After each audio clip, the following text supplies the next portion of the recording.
नमस्कार साथियों, knowledge library में आपका स्वागत है।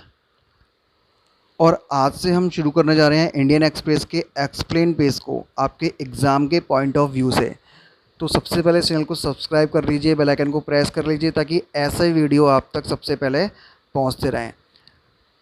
बिना टाइम गवाए हम शुरू करते हैं। देखिए, इंडिया बांग्लादेश की अभी न्यूज़ आ रही है। क्यों आ रही है? क्योंकि बांग्लादेश की जो प्राइम मिनिस्टर हैं शेख हसीना, वो भारत के 4 दिवसीय दौरे पर आई हुई हैं, दिल्ली में आई हुई हैं। तो दोनों देशों के बीच में सीधी सी बात है, बहुत सारे एग्रीमेंट हुए हैं, बहुत सारे जो वाटर डिस्प्यूट्स हैं उनको रिजॉल्व करने की कोशिश की गई है। और ये एग्रीमेंट और ये वाटर डिस्प्यूट्स हैं, इनको क्यों रिजॉल्व किया जा रहा है? क्योंकि दोनों देश चाहते हैं कि दोनों देशों की जो कनेक्टिविटी है वो और ज़्यादा बढ़े, और ज़्यादा दोनों देश एक दूसरे के करीब आएँ। ठीक है, क्यों आना चाहते हैं दोनों देश एक दूसरे के करीब? देखिए, भारत के अगर पॉइंट ऑफ व्यू से बात करें तो भारत का पड़ोसी देश है बांग्लादेश। तो भारत की जो विदेश नीति है उसमें आता है नेबर फर्स्ट। तो इसलिए भारत बांग्लादेश के संग चाहता है कि भाई वो दोनों एक दूसरे के साथ कनेक्टिविटी करते रहें, है ना, और दोनों एक दूसरे के साथ ग्रोथ करते रहें। अगर एशिया की बात की जाए तो बांग्लादेश के लिए भारत एक बहुत बड़ा मार्केट है, यानी बांग्लादेश का बहुत सारा सामान भारत आता है। ठीक है, तो भारत क्या है, एक बहुत बड़ा मार्केट हो जाता है बांग्लादेश के लिए। इसलिए बांग्लादेश चाहता है कि उसके भारत के संग रिश्ते हमेशा अच्छे बने रहें।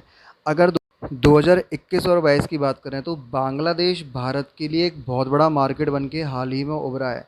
भारत का बहुत सारा एक्सपोर्ट जो होता है वो बांग्लादेश के साथ होता है। अगर वर्ल्ड वाइड इस चीज़ को देखें तो वर्ल्ड वाइड बांग्लादेश चौथे नंबर पे आता है, जिसके साथ भारत एक्सपोर्ट करता है। फोर्थ नंबर पे आता है, भारत का एक्सपोर्ट बांग्लादेश के संग बहुत ज़्यादा है। बांग्लादेश चौथे नंबर पे आता है। अगर अपन इंडियन एक्सपोर्ट्स की बात करें, यहाँ पे अपन देख लेते हैं, तो चौथे नंबर पे बांग्लादेश आता है, जिसके संग हम एक्सपोर्ट हम करते हैं वर्ल्ड वाइड। सबसे पहले हम सबसे ज़्यादा करते हैं यूनाइटेड स्टेट के संग 18%, सेकंड नंबर पे करते हैं यूएई के संग 6.5%, थर्ड नंबर पे करते हैं चाइना के संग 5.9%, और चौथे नंबर पे आता है बांग्लादेश, जिसके संग हम एक्सपोर्ट करते हैं 3.6%। ठीक है, तो बांग्लादेश क्या है, इंडिया के लिए बहुत बड़ा एक्सपोर्टर है। भारत का बहुत सारा सामान बांग्लादेश जाता है, बांग्लादेश का बहुत सारा सामान भारत आता है।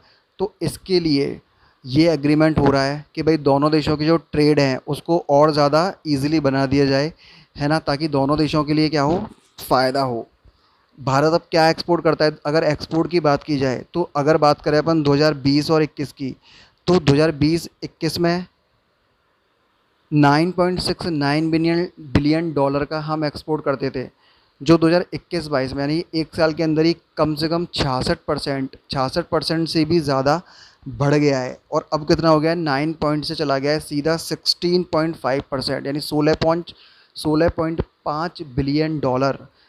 66%, 66% इसमें इंक्रीमेंट हुआ है।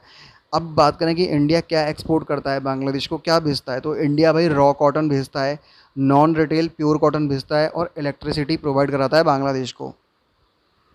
और अगर इंपोर्ट की बात करें कि इंडिया बांग्लादेश से क्या मंगाता है, तो प्योर वेजिटेबल ऑयल मंगाता है, नॉन क्रिट मैन सूट मंगाता है, और टेक्सटाइल मार्केट में भी बांग्लादेश से बहुत सारा इंपोर्ट करता है।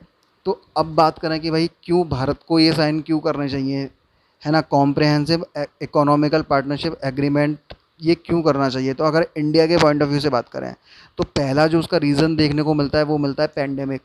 पेंडेमिक में जिस प्रकार से ग्लोबल सप्लाई बाधित हुई थी, ठीक है, तो उस चीज़ को ध्यान में रख के कि आगे ऐसी कंडीशंस ना हो, तो भाई हम अपने पड़ोसियों पे ज़्यादा ध्यान दे लें।